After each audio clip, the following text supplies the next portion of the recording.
Hola, ¿qué tal? Mi nombre es Marisa. Bienvenidos a esta mesa redonda que está dedicada al análisis semiótico del filme Simón del Desierto de 1954 del director Luis Buñuel, en donde contamos con la opinión de estudiantes de comunicación a los cuales doy la bienvenida. Jennifer, que nos estará hablando sobre los modelos narrativos y la transtextualidad, además del cine clásico al postmoderno. Jennifer, bienvenida. Gracias. Andrea Reyes, que nos estará instruyendo en el manejo del montaje y la continuidad. Andrea, bienvenido. Gracias. Said Alcaraz, que nos estará hablando sobre el signo como una unidad fundamental y el texto. Gracias. Bienvenido. ¿Por qué te ríes? Axel Alejandre, que nos hablará sobre la verosimilitud y la absorción temporal. Bienvenido. Gracias. Cristal Pontífice, que nos estará hablando de el cine, un dispositivo ideológico en el modo de producción. Gracias. Y finalmente, Yair Pantoja, que nos hablará sobre los símbolos. Qué bueno. Bienvenidos a todos. Gracias. Estamos aquí para explorar los diversos significados, símbolos y mensajes visuales que se presentan en el filme. Comencemos. Jennifer. Simón del Desierto. Yo no puedo hacer sino rogar. Rogad conmigo, pero en silencio. Jennifer, ¿en qué periodo de cine se puede clasificar el filme? Bueno, está un poco complicado porque, sabemos que es una película de blanco y negro, o sea, la vemos y decimos, no, debe ser cine clásico. Pero no lo veo así porque yo creo que Luis Buñuel combinó elementos de los tres conceptos, tanto de cine moderno y postmoderno, incluso para su época, porque estamos hablando de 1965. No sé qué opinen ustedes, pero yo creo que encasilla en ambas. Bueno, en las tres. Siento que la parte justamente de lo que... Hay una escena que me llama la atención, que es como el final. Es la parte donde Simón está ya pues viajando con el diablo. Entonces esta parte siento que a cuestión del cine clásico del que estábamos acostumbrados, y más que nada del cine mexicano, donde era una linealidad continua de inicio, desarrollo y final, creo que esta rompe como que todos los estereotipos porque nos saltamos la línea temporal, en el sentido que estábamos en Egipto en tiempos bíblicos y de repente Nueva York y el rock. Entonces siento que eso hace que el espectador se desconcierte un poco. Me incluyo que yo me desconcerté cuando la vi en esa parte, pero sí tengo como coincido en esa parte porque siento que sí se sale como de lo clásico, pero también experimenta cosas nuevas. De hecho, Zavala dice que es importante, lo que hace especial al cine moderno y postmoderno es la expresión de individualismo, o sea, y yo me fijo que Buñuel criticaba mucho, incluso hacía como sátiras en la película, en todas esas situaciones cómicas que llegaba a poner o cómo se burlaba de la religión y todos esos simbolismos. Entonces también esos son elementos muy importantes del cine moderno y postmoderno, el cómo él aquí expresa su crítica a la religión y a cómo una persona puede ser tan devota o cómo la gente religiosa ve mal ciertas cosas que en realidad no son tan malas, como el vino o como el siquiera comer porque lo acusaban de comer bien, ese tipo de cosas. De cuando le llevaron de comer. Incluso hay una escena donde está el personaje de Enrique Álvarez Félix, que es uno de los monjes que van en el desierto, y Simón le dice que está rasurado y muy limpio como para ser parte de la religión, ¿no? Entonces claro, eso es parte como de la creencia de que debes como de estar en la austeridad para poder pertenecer a una religión. Claro, el pobre es el que va a ir al cielo, pero si alguien es rico, ostentoso y come bien y come vino, toma vino. Del diablo. Se va a ir al infierno, exactamente. Al infierno. Sí. O incluso cuando llega la diabla a tentarlo, como que es una crítica a que un hombre santo, un verdadero hombre santo no cae en esas tentaciones como el placer sexual y todo eso. Y eso también cabe destacar. Y pues el diablo es una mujer. Claro, eso es bastante moderno, moderno. Es parte de la simbología, ¿no? De las representaciones que hay en muchas películas sobre cómo se ve el diablo, eso es algo muy, muy innovador. Por ejemplo, en Macario es un charro, aquí es siempre una es como mujer, un hombre, ¿no? Ajá, siempre es un hombre, una mujer. Pero esto cambia como las representaciones que tenemos. Y tiene distintas formas, desde la niña, cuando se disfraza de Dios, me parece... El ataúd. Grandes efectos de cine. Jennifer, tú misa. ¿Cuáles son algunos de los modelos narrativos que lograste identificar dentro del filme? Bueno, Vladimir Brod identificó funciones narrativas. Es el que identifica que cada personaje tiene una función narrativa única. Yo creo que el personaje de Simón es el típico héroe, el que está de la moral correcta y está encasillado en eso, en el papel de héroe, en el papel del buscador de la verdad, mientras que la diabla es básicamente su oponente, lo contrario, contra quien lucha. Es básicamente quien representa la maldad en la película. Y aquí tenemos como estos modelos, héroe y villano, representados en la peli. Siento que está como muy, o sea que ahorita justamente que hablas del individualismo, siento que están como súper definidos los papeles, ¿no? O sea, como la parte en la que tenemos bien claro quién es el enemigo, en este caso pues Silvia Pinal, que interpreta al diablo, o quién es la persona santa, aquella que es Simón. Y si bien hay como que varios personajes, creo que la historia de ellos o las subhistorias que podría haber, que son casi nulas, no te desvían como que del mensaje, pero complementan muy bien a lo que son los personajes principales, ¿no? Como son los monjes, el enano malo que dice Sarelli. Pero creo que ayudan mucho a complementar todo este tipo de personajes y enriquecen mucho a su desarrollo. Claro.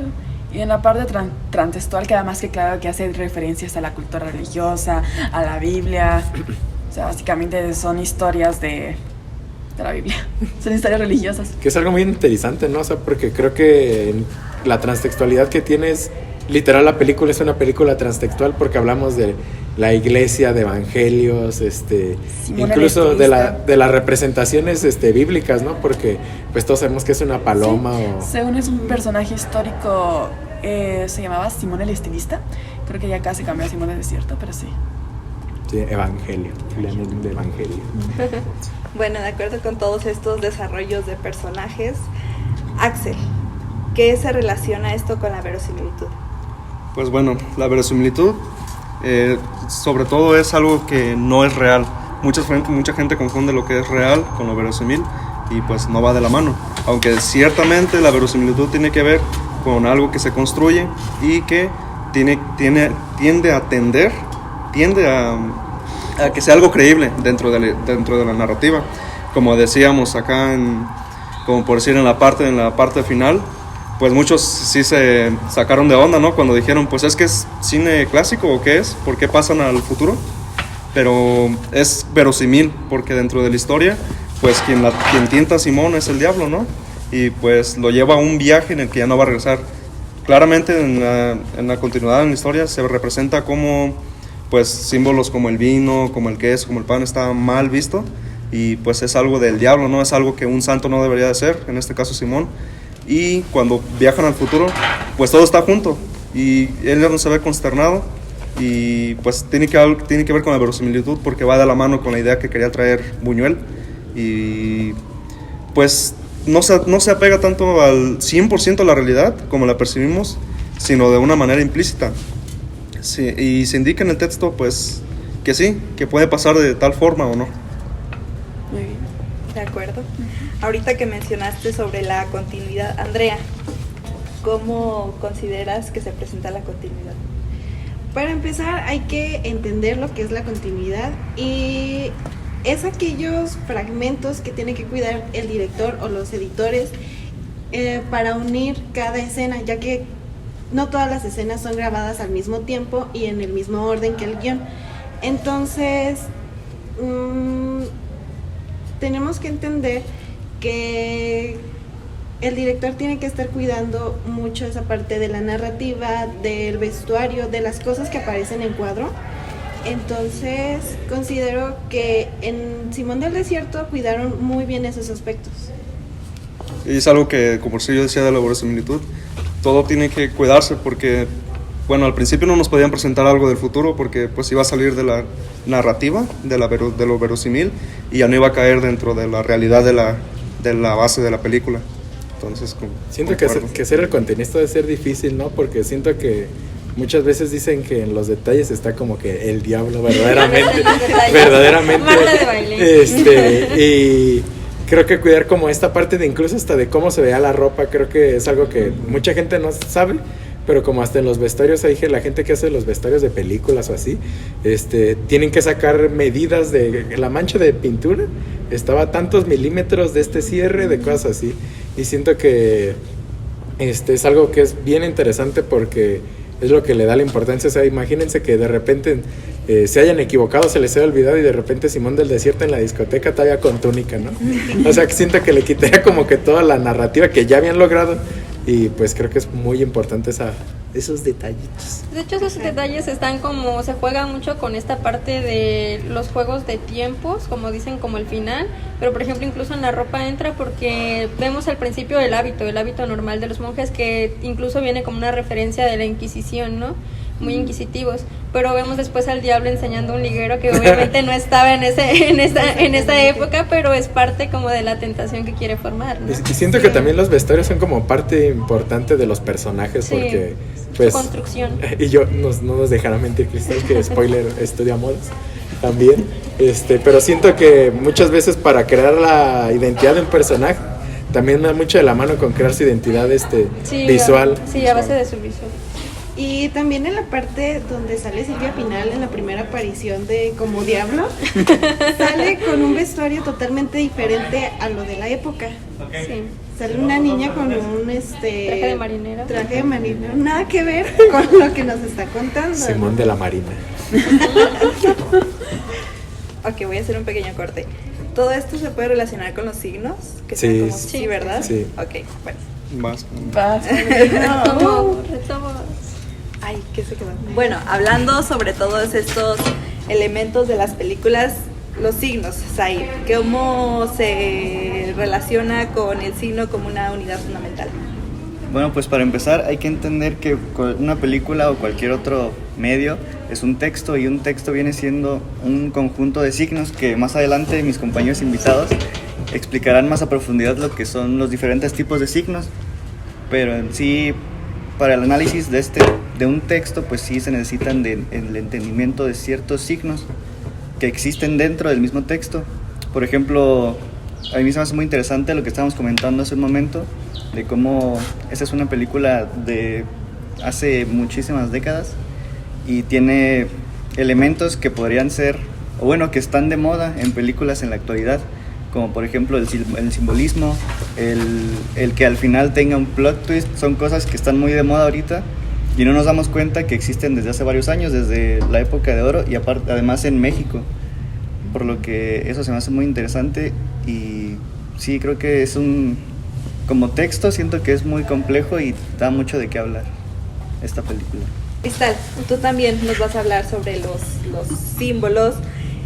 ¿Cuáles son los más evidentes? Los símbolos, los indicios y los iconos.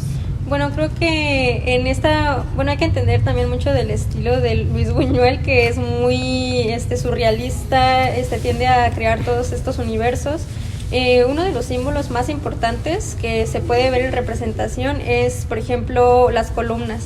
Las columnas, por ejemplo, yo digo que deben de representar este pedestal donde se pone la religión, donde tenemos a Simón que hace su hábito de estar ahí por años en el desierto, alejado de las tentaciones, y es parte de cómo se representa tal vez la creencia de la religión católica, ¿no? En cuestiones de íconos podemos ver incluso en los vestuarios, las cruces, las túnicas, que nos dan una denotación que esto es algo que es meramente religioso.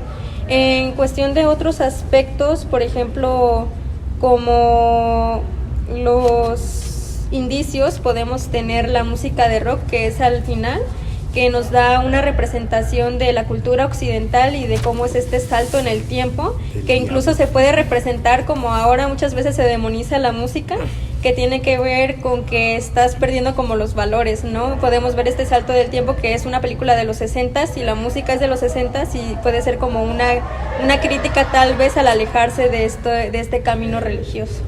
Creo que todo lo que tú dices se apoya mucho como en los encuadres, ¿no? O sea, como la parte de enfocar solamente la cruz, o en las tomas donde Simón solamente lo ven hacia arriba como una deidad. Sí, de hecho, incluso de esto hablaba sobre todo de poner en un pedestal, ¿no? De verlo desde arriba. Incluso la fotografía es muy dada a poner en evidencia estos símbolos, estos signos. Incluso, por ejemplo, con Silvia Pinal puede ser también, también una representación, un símbolo de la tentación, ¿no? Es el diablo y también representa toda esta parte de la banalidad en el mundo que está en conjugación o que está enfrentándose con la ideología católica o la ideología de religión que tiene Simón. Saludos al director de fotografía. Saludos. Bueno, ahorita que estaban mencionando sobre los encuadres y todo eso, el montaje.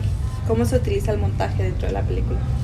El montaje es bien peculiar en este filme porque creo que a todos nos saca mucho de onda las últimas escenas, que es cuando el diablo se lleva a Simón a la ciudad.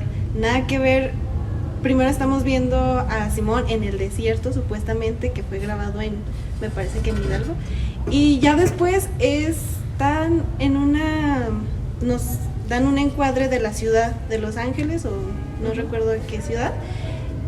Saca mucho de onda a todos los espectadores que vieron por primera vez este filme.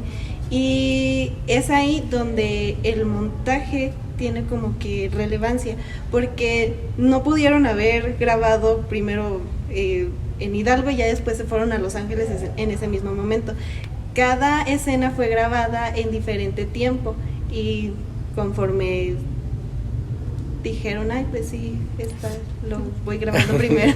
Siento que tiene buen ritmo, ¿no? Porque hay veces que hay películas en las que caen como en la redundancia, ¿no? Y creo que todos en algún momento grabando algo caemos en la redundancia, que cuando dice el árbol verde y ponemos el árbol verde, ¿no? Sí. Aparte de Gabriel Figueroa, que es el director de fotografía, siempre en todas sus películas, o sea, nos regala escenas que son, o sea, icónicas. Realmente representa de una manera, no como dices, literal, lo que se quiere comunicar. Y siento que, o sea, creo que los que se llevan la magia, por así decirlo, son, aparte de, obviamente, del guionista, que pues es el que hace la historia, es el director y el director de fotografía, que siento que es el que todo lo que tienes o todo lo que tú quieres lograr te lo baja de cierta manera, ¿no? Porque justamente lo que estamos hablando en esta parte del montaje, tiene que ver mucho en cómo se hace una obra. Siento que si se sigue como una sucesión muy lineal, la película se vuelve como que hasta cierto punto aburrida, ¿no? O sea, hay películas que se graban en one shot, que pues nunca se para, pero hay mucho movimiento. O sea, el caso es de 1917, que fue una película que se grabó a un solo disparo, pero en la película siempre vemos tomas aéreas, movimientos. Y si bien aquí la época no nos da a lo mejor para un dron o algo por el estilo, siento que el uso correcto de los encuadres, de los planos, nos ayudó como que siempre se viera como un dinamismo. O sea, si bien es una película religiosa, que pues claramente religiosa, hay algunas que pues a mí en lo personal me aburren, porque siempre es lo mismo. Siento que es como un paso muy lento, muy continuo, ya sabes qué escena sigue, ¿no? Y siento que aquí se usa mucho el dinamismo, porque indirectamente el diablo te da, o sea, el diablo le da como ese sabor a la película, porque es el que va cambiando como que todo este tipo de encuadres agresivos o cosas como muy inverosímiles, como el ataúd que va corriendo. Creo que eso también ayuda bastante a que toda esta película sea muy rica en contenido. Y las actuaciones son muy buenas, la verdad. Sí. Yo para eso quiero hablar de la absorción temporal. Pues bueno, como dice Zavala, la absorción temporal se presenta como un juego al momento de ver una película. La mirada se encuentra en la película y tenemos que estar en la película. La película nos tiene que atrapar. Para eso se usan elementos, y yo noté algunos elementos en esta película, en este filme, como por decir, la mayoría de películas pues no se graban, como dijo mi compañero Yair, en one shot, no se graban en una sola secuencia, tienen que usar elementos para llevar una temporalidad. Para esto se utilizan mucho los cortos, se utilizan como por decir, estamos en un encuadre y pasamos directamente a otro con un corto, con algo como un objeto, como por decir, como cuando representaban a Simón en el pedestal, directamente cortaban hacia abajo o hacia otro lado para indicarnos en qué tiempo estaban, también con elementos como el día y la noche, porque si nos representaban que iban pasando los días, porque pues, hay que recordar que Simón pasó 8 años, ¿no? No, 6 años, 6 semanas y 6 días. 6 años. 6 símbolo del diablo, muchos símbolos. Y pues tiene que ver la absorción temporal, ¿verdad? Porque también está otra cosa como la sutura, que este término en su condición metafórica se refiere al mecanismo de llenar los agujeros de sentido por el juego que existe entre la perspectiva del espectador y la articulación de las imágenes en sí. Pues, en conclusión con esto, ¿verdad? Es que tienen que atraparnos, tienen que haber elementos para que nosotros digamos, pues sí está pasando el tiempo.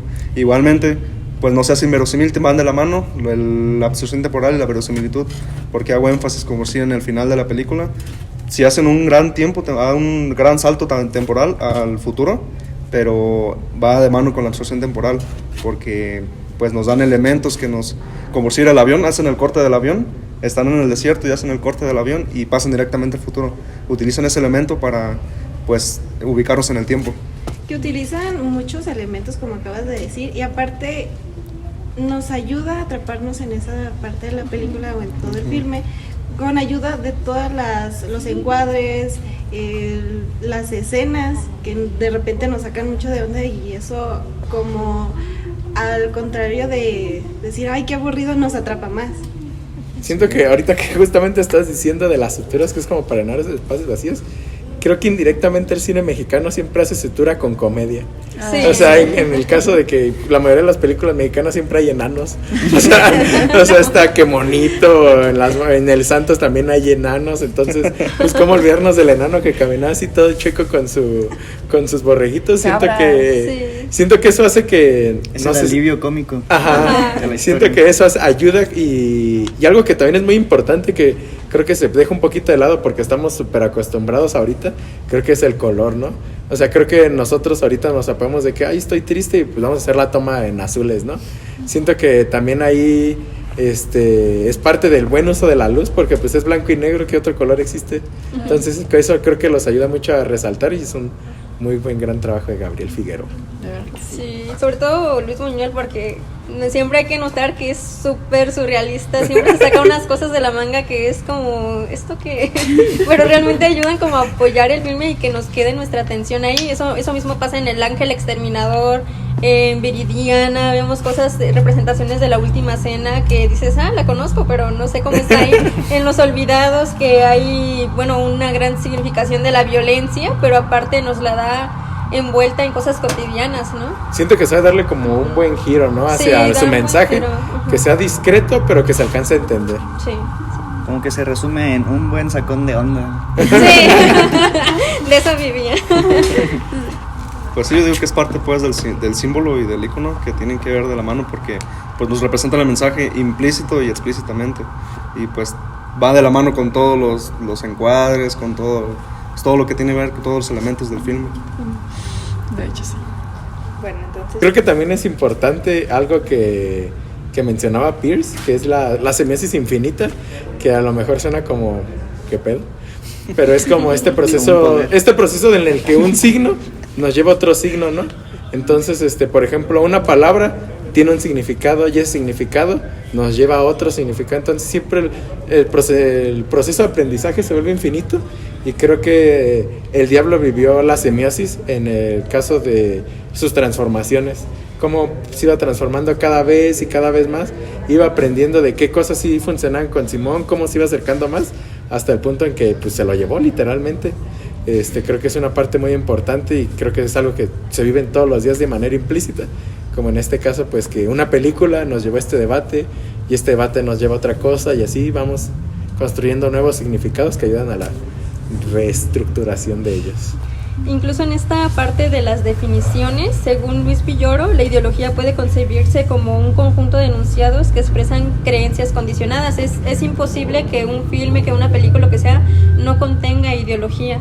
Todo esto forma parte de cómo está construido la película, desde iconos, símbolos, música, la selección de imágenes, la selección de fotografías, todo lo que hemos estado hablando, hablan de la ideología misma que quería representar el director, tanto Luis Buñuel como el de fotografía. Estas selecciones le dan sentido a todo en conjunto. Y creo que pues la religión católica, a final de cuentas, creo que es como una de las religiones que más tiene simbolismos, ¿no? Sí.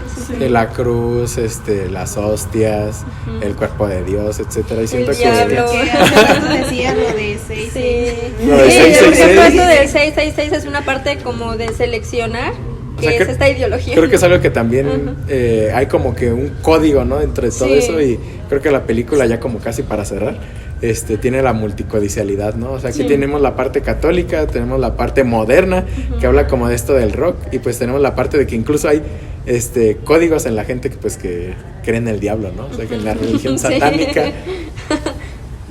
Bueno, hemos abordado todos los temas de este análisis semiótico del filme Simón del Desierto de 1965 del director Luis Buñuel. Agradecemos a todos por sus opiniones, sus perspectivas, y eso sería todo. Esperamos que esta mesa redonda les haya dejado una enseñanza. Betania. Muchas gracias. Ay.